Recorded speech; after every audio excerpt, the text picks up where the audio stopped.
I'm looking at what the Cleveland Browns have been doing, I look at it in a way that is it either a fluke or does this have sustainability?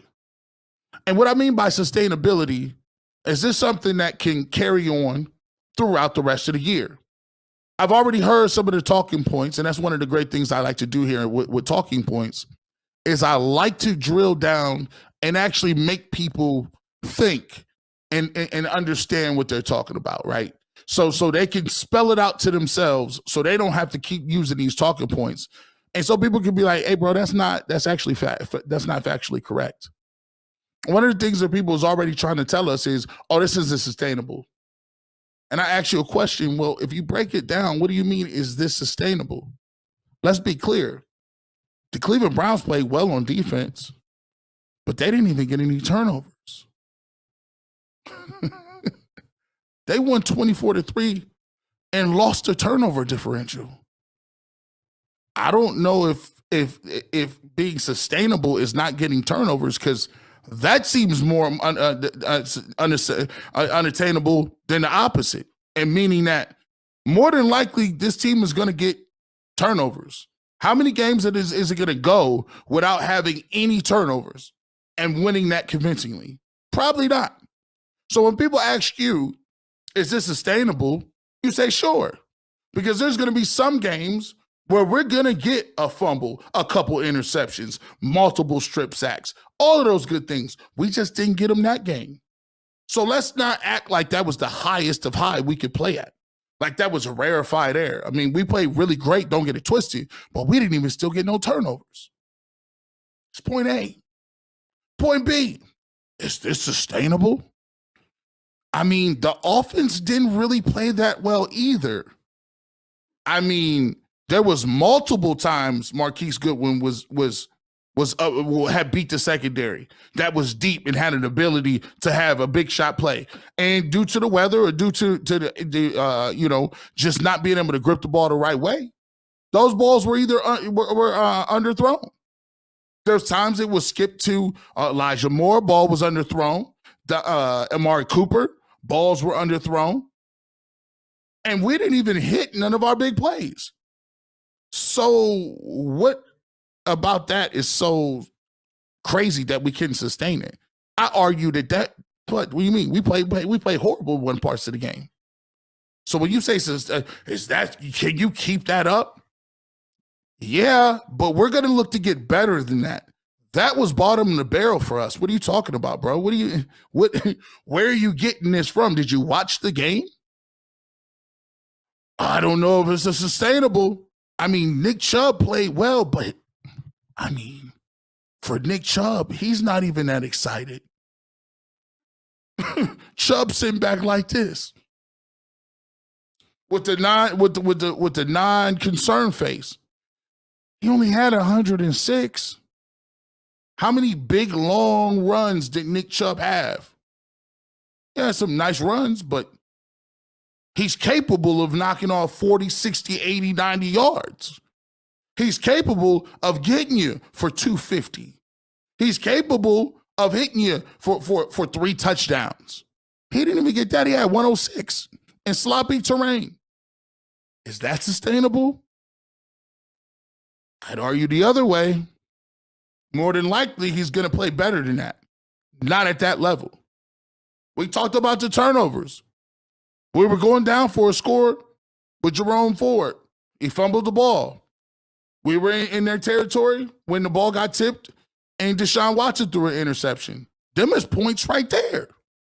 The points is just available. There they are. And we gave those back to you. Are you counting on Jerome Ford fumbling and Deshaun Watson throwing picks in it and on the other side of the other team's plus 35, 40-yard line? No. Those things aren't going to happen. So when people ask about this sustainability, all they really asking is, really what the buzzword is they're talking about whether it can sustain that or not, is the effort. And that's the scariest part about this defense. The scariest part about the Cleveland Browns isn't the turnovers and it isn't all of that other stuff.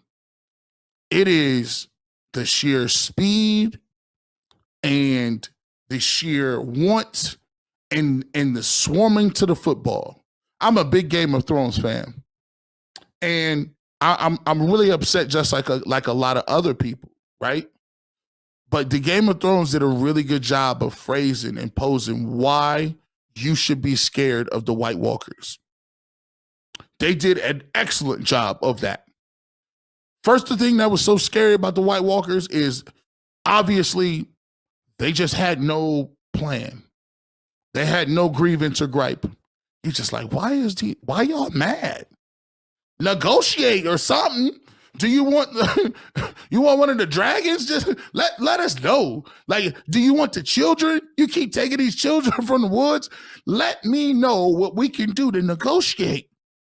You ain't got to be walking around all stoic and just bringing up the dead people, like, and just having armies. Second thing that made us really scared about the White Walkers was the fact that they was moving that fast. They was just all just, at least in The Walking Dead, they walk slow. They'd be like, do. No, these zombies was different. They was like, they biting through wood, doing all kind of crazy stuff. And then what made it was crazier was anybody that died, he just got that. He had squatters' right. How does the Night King have squatters' rights on bodies? The Grim Reaper couldn't even catch him in time. Night King's like, no, I was here first. Grim Reaper, you're going to have to wait this out. I said, this about a so-and-so. That's the same way with the Browns defense. You're like, when did they get this overnight? We just played the Browns 2 weeks ago.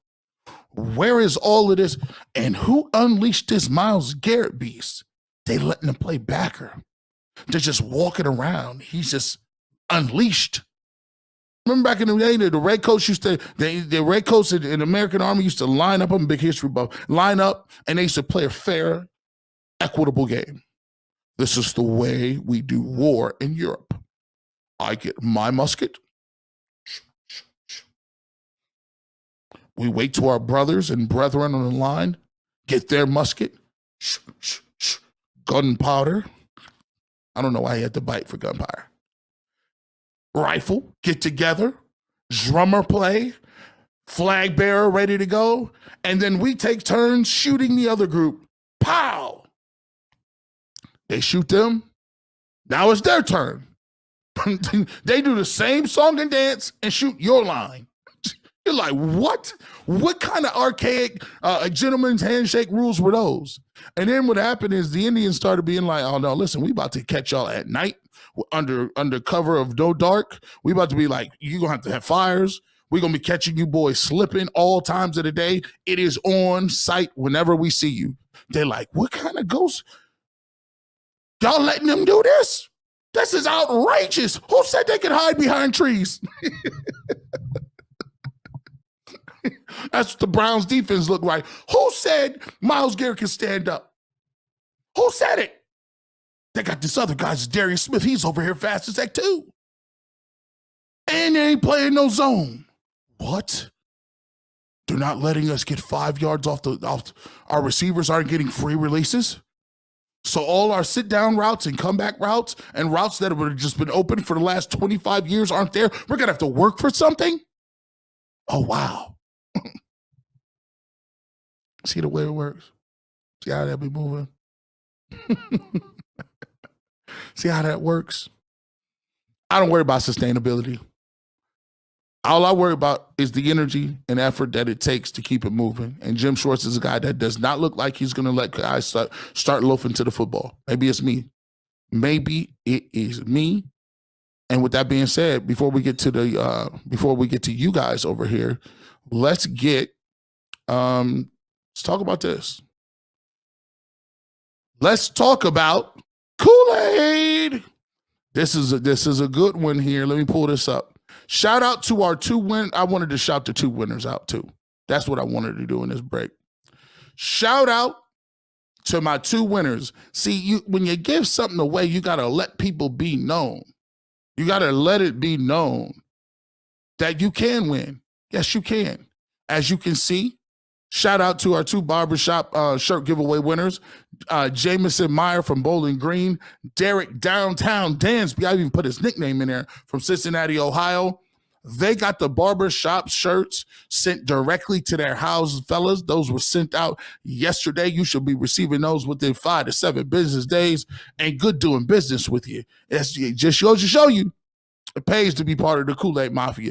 Got something special and new, though. The Kool-Aid Mafia shirts are available. You see them right there. I had to put this one together specifically for Tyvis Powell. They got the hoodies now. I got the black hoodies, the gray one, as well as the blue. You can purchase those.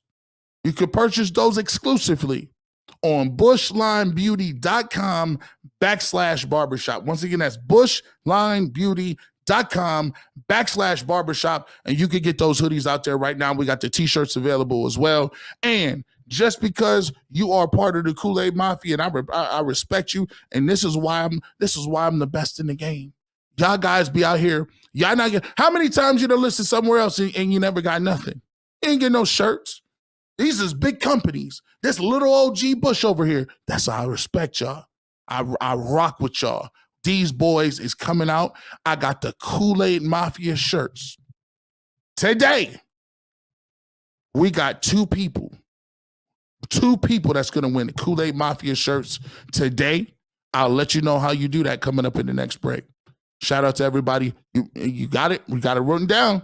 Look cool and crisp. I'm going to tell you in about 5-10 minutes how you can get one of these Kool-Aid Mafia shirts and be ready to go for free. And I'm going to send those out and get a chance to win. Appreciate ya. Bam. G. Bush be doing it, man. He be doing it, Tony. He be doing. Let's get to some of your comments real quick. Oh, here we go.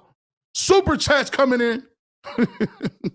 G, you got to get them Kool-Aid Mafia shirts in 3XLT, 4XT size for us big guys who tall. Have a good show, bro, and keep drinking that Kool-Aid. I am working on getting larger size.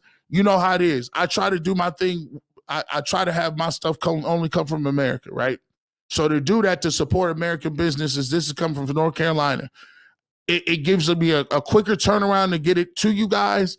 And plus, it gives me an opportunity to support American-owned businesses. I'm looking into other places that can get a 3XLT or a 4XLT. Trust me, I'm a big guy myself. I know you need them. My whole family is big.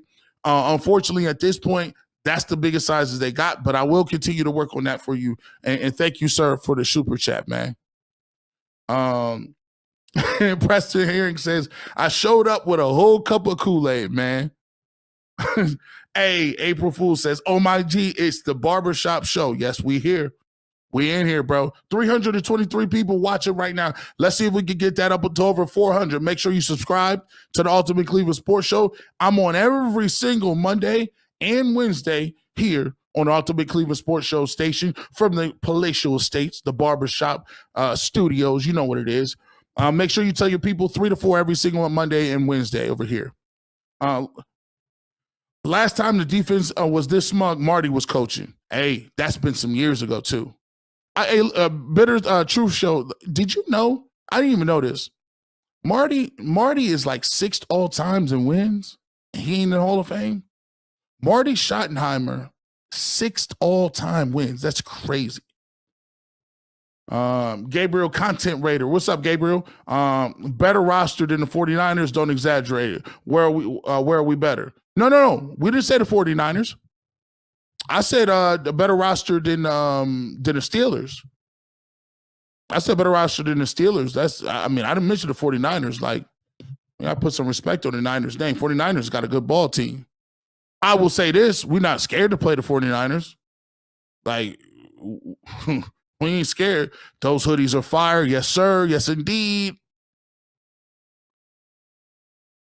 All right, here we go. Let me throw that in here. I'll do that for you guys. Let me see.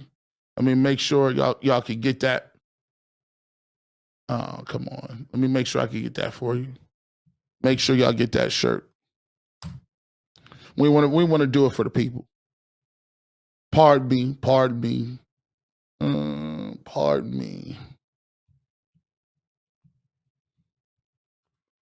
We'll get that for you. There we go.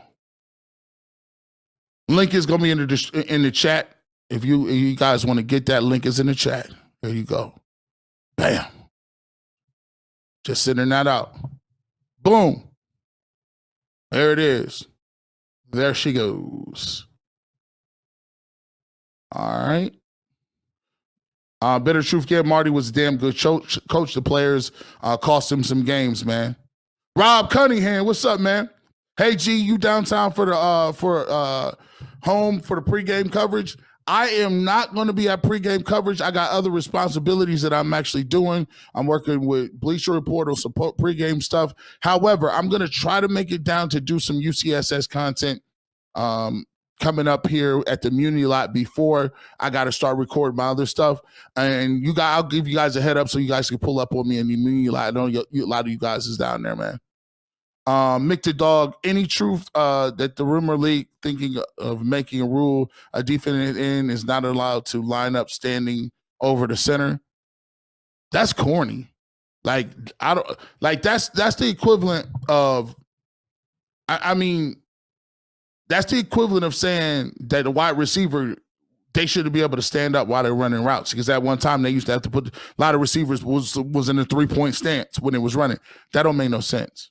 That's one of the dumbest rules I've ever heard. But I wouldn't put it past the league. I wouldn't put it past the league at all. Just saying on that. All right, let's get back to it. Right back, 328 people in the lobby. Shout out to you guys.